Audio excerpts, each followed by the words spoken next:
Ella entró al harén como botín de guerra, pero abandonó la vida como gobernante. Entre esos dos puntos se extiende un abismo de intrigas, un poder que rivalizaba con el del sultán y un final sangriento digno de una tragedia shakespeariana. Su nombre es Qasem Sultán. Y si el Imperio Otomano era un gran tablero de ajedrez, durante casi medio siglo ella fue su jugadora principal, mientras los sultanes en el trono frecuentemente resultaban ser meras piezas en sus manos. Esta no es la historia de una mujer hermosa, sino de una genia de la política. Fue la arquitecta de una época que los historiadores luego llamaron el Sultanato de las Mujeres, un periodo donde las mujeres del harén gobernaban efectivamente el Estado. ¿Cómo lo logró? La respuesta no está en una sola astucia, sino en todo un sistema. Creó su propia red de espías que penetraba cada nivel de poder, desde las cocinas hasta el diván, Consejo de Ministros.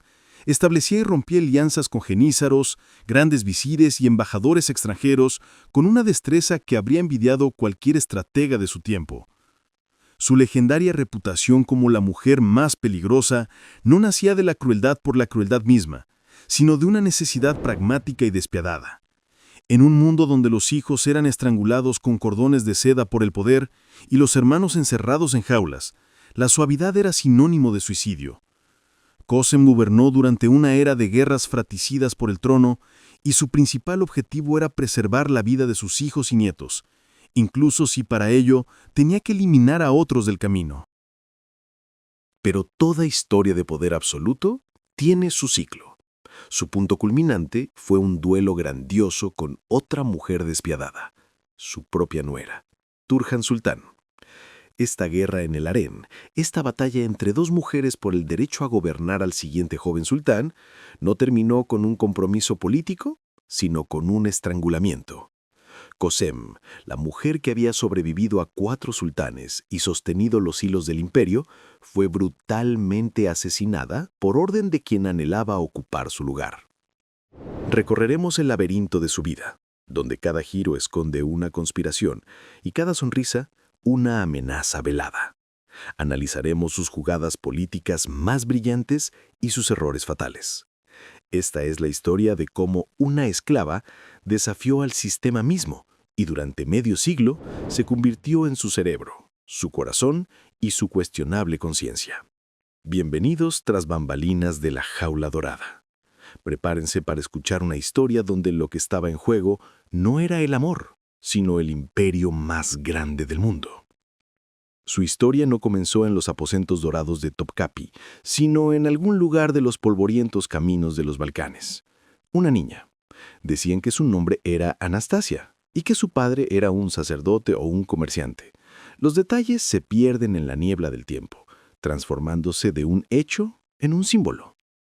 Ella era una mercancía, un activo vivo que respiraba, arrancado brutalmente de su mundo conocido alrededor de los 14 años y enviado al corazón mismo del poder otomano, al lugar donde se entrelazaban los destinos del imperio, el harén del sultán. Allí, Anastasia murió. La rebautizaron como Mac Baker, la de rostro de luna. Ese nombre era un cumplido a su belleza, pero la belleza en el harén era moneda de cambio, como las acciones de una startup en fase inicial. El mercado era quien le ponía su precio. Y luego surgió otro nombre para ella, Qasem, la líder, la guía de la manada. La ironía radica en que literalmente significaba oveja, pero quienes le dieron ese apodo le otorgaban un significado muy diferente. Era un título que no se regalaba, sino que se ganaba. Ella nunca fue una oveja en esta jauría de lobos. Poseía lo que hoy llamaríamos inteligencia emocional y pensamiento estratégico. No solo captó la atención del joven sultán Ahmed I, lo hechizó, se convirtió en su Haseki, su favorita. Esta fue su primera alianza estratégica, forjada no en papel, sino en el corazón de un gobernante. Fue en esos años cuando hizo su mayor inversión, en el futuro. A partir de 1605, le da hijos a Ahmed. Muchos hijos. Hijos varones. Murad, Ibrahim. Hijas. Cada niño no era solo la continuación del linaje, Era un activo dinástico, una pieza en el tablero de ajedrez de la política imperial. Mientras Ahmed vivió, su estatus fue inquebrantable. Pero en 1617, la estrategia se vino abajo. Ahmed I muere de tifus. De repente, las reglas del juego cambiaron. Por la antigua costumbre, el hermano de Ahmed, Mustafa, ascendió al trono. Pero estaba mentalmente incapacitado. Comenzó un baile de tronos. Mustafa fue depuesto. Luego el joven Osman II, hijo de Ahmed, con otra esposa. Para Qasem, estos fueron años de supervivencia y cálculo frío. Observó cómo su principal rival, la madre de Osman, no hacía nada mientras su hijo perdía guerras y se granjeaba la enemistad de los yenízaros. Y entonces, Qasem hizo su movimiento. Cuando los yenízaros, descontentos con el gobierno de Osman II, se amotinaron y lo asesinaron, el trono quedó vacante nuevamente. ¿Volvieron a poner al débil mental Mustafa? No. Ascendió su hijo de 11 años, Murad IV, un niño. A los ojos del diván, un títere. ¿Y quién manejaba los hilos? La regente, la valide sultán, Qasem. En un instante, se transformó de la viuda del sultán fallecido en la regente oficial de un vasto imperio. Su firma estaba ahora en los decretos, su palabra decidía el destino de los visires, su política influía en el valor del akçe de oro. La antigua esclava de los Balcanes gobernaba ahora un estado que se extendía desde las puertas de Viena hasta las costas del Golfo Pérsico. El telón se alzaba, comenzaba la obra principal, donde ella tendría que ser tanto la dramaturga como la actriz principal. Y sus rivales, los que subestimaron a la Gui del rostro de luna, muy pronto lo lamentarían. Qasem Sultán no solo ejerció el poder, lo respiró. Sus pulmones se llenaban con el aire del diván y su corazón latía al ritmo de las intrigas palaciegas.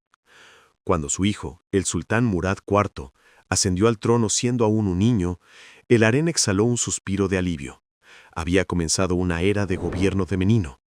Pero esto no fue simplemente el gobierno de una madre. Fue una lección magistral sobre cómo dirigir un imperio desde detrás de una cortina de brocado. Sus palabras no eran meros consejos. Se convertían en órdenes. Los grandes visires iban y venían como sombras, pero Qasem permanecía como la única constante en las ecuaciones del poder otomano. Los contemporáneos observaban, atónitos. Controlaba la mitad del diván. No metafóricamente, sino de manera literal.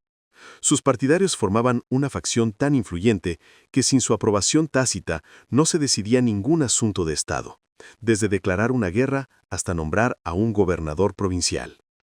Su poder era un proyecto arquitectónico donde cada ladrillo era un matrimonio estratégico, un nombramiento clave o una eliminación sutil. Tejió una red de influencia tan densa que incluso cuando Murad IV maduró e intentó gobernar por sí mismo, descubrió que todos los hilos conducían inevitablemente de vuelta a su madre. El sultán podía llevar el título de comandante de los fieles, pero las palancas reales estaban en manos de la valide sultán. Era una diarquía encubierta. El hijo gobernaba con la espada, la madre con el dinero, las conexiones y la información.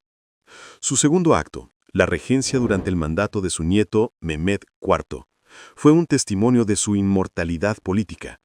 Mientras otras favoritas perdían su influencia con la muerte de un sultán, Qasem simplemente adaptaba sus herramientas de poder. Se convirtió en una institución viviente, una emperatriz no coronada del Imperio Otomano que sobrevivió a múltiples gobernantes titulares. Pero detrás de esta fachada de control impecable, latía una voluntad férrea.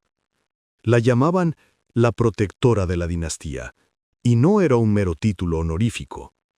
Cuando el trono se veía amenazado por los jenízaros amotinados o por enemigos externos, era Qasem quien negociaba, quien firmaba las treguas, quien encontraba los puntos de acuerdo. Ella hablaba el lenguaje de la fuerza con los rebeldes y el lenguaje del oro con los burócratas. En sus manos se concentraron recursos sin precedentes para una mujer, desde el tesoro del harén hasta el poder de veto final en la política exterior. Sin embargo, cada medalla tiene su reverso. Su influencia generaba envidia, sus métodos, temor. Los tradicionalistas veían en ella una amenaza a los cimientos centenarios del imperio. Otras mujeres del harén, un obstáculo para su propio ascenso. Kösem no solo jugaba a la política, reescribía las reglas, demostrando que, en un imperio donde las mujeres no podían gobernar oficialmente, era posible convertirse en la figura más poderosa durante 3 reinados consecutivos. Su talento residía en transformar las debilidades en fortalezas. Ser una mujer en una sociedad patriarcal usaba su invisibilidad como una ventaja estratégica. La imposibilidad de hablar abiertamente en el diván, sus mensajeros transmitían cada palabra con precisión absoluta. Su poder era un fantasma que todos temían, pero que nadie podía atrapar. Mientras algunos sultanes intentaban centralizar el control mediante la fuerza bruta, Kösem creó un sistema de gobierno paralelo, igualmente efectivo, donde las órdenes se susurraban y los acuerdos se sellaban con una mirada. El harén otomano no era un jardín paradisíaco con bellezas ociosas, sino una trampa de acero forrada de terciopelo. Y Kösem Sultán conocía cada uno de sus mecanismos hasta el más mínimo clic. Su poder no era una mera influencia, era una red compleja de espías, aliados y deudores que envolvía todo el imperio. Ella no gobernaba el país desde el trono, lo dirigía desde detrás de la celosía tallada del harén, donde un nombre susurrado podía costar una vida. Su primer gran juego comenzó con su propia sangre. El sultán Mustafa I, su cuñado, con su inestabilidad mental, se había convertido en una amenaza para toda la dinastía. Era impredecible, y en política la imprevisibilidad es más temible que la cimitarra enemiga. Kösem no se limitó a observar cómo el barco del imperio se hundía. Orquestó un golpe de palacio silencioso y expeditivo. Los genízaros, los visires, los jueces, todas las figuras clave recibieron sus señales. Mustafa fue depuesto con la casi médica justificación de incapacidad para gobernar, y en el trono fue colocado su hijo, el menor Murad IV. Ese día, Kösem dejó de ser una concubina para convertirse en la regente, las sombras detrás del trono. Pero el destino ama los giros irónicos. Su siguiente conspiración fue dirigida contra su propia carne y sangre, el sultán Ibrahim I, su segundo hijo en el trono. La historia se repetía, pero de una forma más retorcida y trágica. Si Mustafa había sido un loco inofensivo, Ibrahim se convirtió en un déspota cuyos caprichos amenazaban con desmantelar el Estado. Se rodeó de charlatanes y favoritos que esquilmaban las arcas del tesoro, y su obsesión por las pieles caras y la construcción de palacios de plata se convirtió en leyenda. Para Kösem, él no era solo un hijo, era un fallo sistémico que amenazaba todo lo que ella había construido. Intentó hacerlo entrar en razón e incluso logró su destitución temporal y su encierro en la jaula, esa prisión dorada para los príncipes. Pero Ibrahim regresó, resentido y vengativo. Y entonces, Kösem tomó su decisión más terrible. Apoyó la conspiración de altos dignatarios y clérigos, sancionando la deposición y posterior estrangulamiento de su propio hijo. Fue un acto de cirugía política calculada. Para salvar el cuerpo del imperio, a veces hay que amputar el órgano gangrenado. La intriga final y mortal fue la conclusión lógica de una vida vivida en la sombra de las conspiraciones. Su nieto, Mehmed IV, era un niño y, por tanto, el poder recaía en su madre, la indómita Turhan Sultán. 2 sultanas Valide, la vieja y la nueva, se enfrentaron en una batalla a muerte. Kösem, sintiendo cómo el suelo cedía bajo sus pies, planeó su último y desesperado movimiento. Decidió repetir el escenario de Ibrahim, pero con su propio nieto.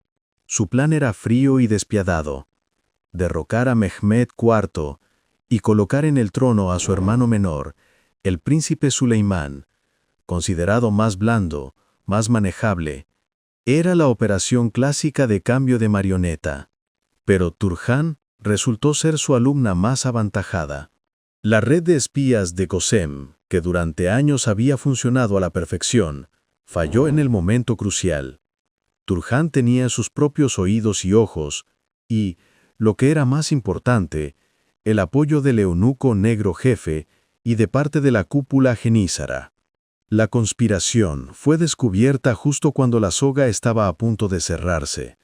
Al enterarse de la traición, Cosem debió de comprenderlo todo. Era el final de la partida en la que había sido invencible durante décadas. En la noche del 2 de septiembre de 1651, partidarios de Turhan irrumpieron en sus aposentos. La leyenda cuenta que fue estrangulada con la cortina de su propia cama. La ironía del destino resultó más amarga que cualquier veneno. La maestra de las intrigas cayó víctima del mismísimo arma que había afilado toda su vida. Fue eliminada del tablero por el mismo juego cuyas reglas ella misma había escrito.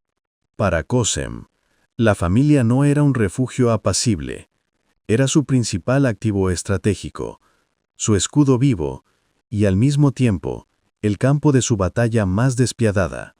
Su matrimonio con el sultán Ahmed I no le otorgó solo estatus, sino un capital político único, una docena de hijos.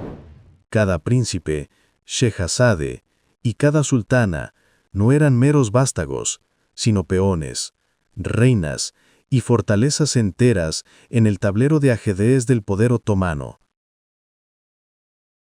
Sus hijas se convirtieron en un arma diplomática de efectos masivos. Aishe, Fatma, Atike y Yeberhan, sus nombres no eran simples líneas en un árbol genealógico. Eran tratados de no agresión, alianzas y lealtad sellados no con lacre, sino con lazos matrimoniales. Al casarlas con poderosos pashás, como el mismo Murad Pasha, Cosem estaba entretejiendo sus hilos de influencia en la mismísima tela del aparato estatal. Sus yernos eran sus ojos, sus oídos y sus garras extendidas en los pasillos del poder. Esto no era una historia sentimental sobre una suegra ayudando con la vida personal, era cálculo preciso. Cada hija casada era un puesto fortificado en la retaguardia de un potencial enemigo o aliado. Cosem Sultana no veía la guerra de Candia como una expedición lejana, sino como una partida de ajedrez jugada en el umbral de su propio palacio. Mientras las galeras venecianas surcaban el Egeo y los genízaros otomanos asaltaban las murallas de Creta, en la capital se libraba otra batalla, la de los recursos, la lealtad y las decisiones estratégicas. Una guerra que duró más que la vida de muchos sultanes, devorando oro y hombres con un apetito insaciable. Y fue Cosem quien se erigió como el mecanismo que intentaba sincronizar la retaguardia con las necesidades del frente. Su oficina trabajaba con la precisión de los relojes suizos que, justo en esa época, se estaban convirtiendo en un objeto de prestigio diplomático. Cada decreto para asignar fondos a la flota, cada orden para reunir provisiones para las guarniciones, todo pasaba por su filtro. Comprendía una verdad simple pero peligrosa. Un genízaro hambriento frente a los muros del palacio era mucho más temible que un veneciano a cientos de millas de distancia. Así, su apoyo a la guerra se asemejaba al trabajo de un cardiólogo, equilibraba constantemente el bombeo de recursos a Creta sin permitir que el corazón del imperio sufriera un colapso en la capital. El cuerpo de genízaros era su principal instrumento y a la vez su mayor quebradero de cabeza. Aquellos hombres con cimitarras y mosquetes no eran simples soldados, eran un partido político, un sindicato y una mafia todo en uno. Su rebelión podía derrocar a un visir y su descontento paralizar una campaña militar. Cosem les hablaba en el lenguaje que entendían, el de la fuerza y el respeto. No les daba órdenes directas, sino que creaba situaciones donde sus intereses vitales coincidían con sus objetivos de ella. La campaña de Creta era para ellos una fuente de botín y gloria, lo que los distraía de pensar en golpes de estado palaciegos. Bajo su influencia, la diplomacia se convirtió en la prolongación de la guerra por otros medios. Mientras la flota otomana combatía a Venecia, sus agentes y confidentes trabajaban con otros actores de la región. El objetivo era simple: evitar que el conflicto se convirtiera en un incendio paneuropeo. Vigilaba con atención a los Habsburgo, al papado y a la corte francesa, tejiendo alianzas para que Venecia se quedara sin aliados poderosos. Era un juego de anticipación donde un rumor susurrado en el oído adecuado podía valer más que un regimiento de genízaros. Su legado en política exterior no son conquistas resonantes, sino la resistencia estratégica. Gobernó el imperio en una época en que las crisis internas podían desgarrarlo. Bajo su dirección, el Estado otomano, como un boxeador experimentado en el ring, aprendió a aguantar los golpes, a concentrarse en un conflicto prolongado sin dispersarse ni subestimar las amenazas en su retaguardia. Los venecianos al final entregaron Creta, pero eso ocurrió después de su muerte. Mientras ella estuvo viva, garantizó que al imperio le sobraran fuerzas, voluntad y recursos para aguardar esa victoria. La historia ha puesto sus acentos, pero el retrato final de Cosem permanece escindido en dos. Para algunos cronistas, ella era la Validei Muazzama, la Gran Madre, la gobernante sabia que durante los años de regencia y minoría de edad de sus hijos sostuvo literalmente al imperio sobre sus hombros, evitando su colapso. Para otros, era la conspiradora despiadada que perfeccionó el lenguaje del veneno y el susurro en los corredores del Topkapi. La paradoja es que ambos tienen razón.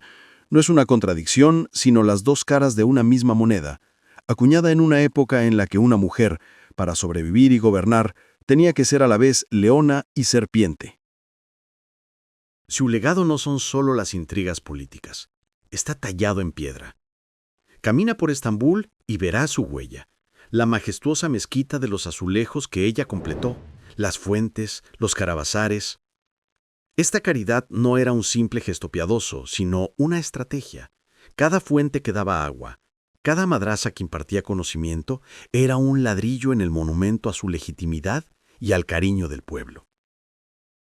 En un mundo donde el poder hablaba el lenguaje de la fuerza, ella lo obligó a hablar el lenguaje de la misericordia, consolidando su imagen de Madre de la Nación. Pero el verdadero renacimiento de su imagen no ocurrió en los libros de texto, sino en la cultura popular. Las series turcas como la exitosa El siglo magnífico, Cosem, realizaron un asombroso truco de magia. Transformaron una figura histórica en un ser humano vivo, que respira, con emociones, ambiciones y tragedias. Los guionistas tomaron sus conocidos movimientos políticos y los vistieron con la carne del drama personal. He aquí a la joven Anastasia, llegada al harén y obligada a luchar por su lugar bajo el sol. Y he aquí a la ya madura Valide, cuyas decisiones están dictadas no por la sed de poder, sino por el cálculo frío y el intento desesperado de salvar la dinastía, protegiendo a sus hijos de la masacre fratricida. Esta imagen, un híbrido entre los Lannister de Juego de Tronos y Lady Macbeth, resultó ser sorprendentemente contemporánea. Cosem en ellas no es una víctima silenciosa del sistema patriarcal, sino su principal explotadora. Utiliza el harén, las intrigas del harén y su propia feminidad como un arma en el gran juego político donde el trono es la apuesta. La cultura pop abrazó con entusiasmo esta narrativa, creando el arquetipo de la mujer más peligrosa del Imperio Otomano. Se convirtió en un símbolo de cómo la inteligencia y la voluntad pueden voltear las reglas más inquebrantables.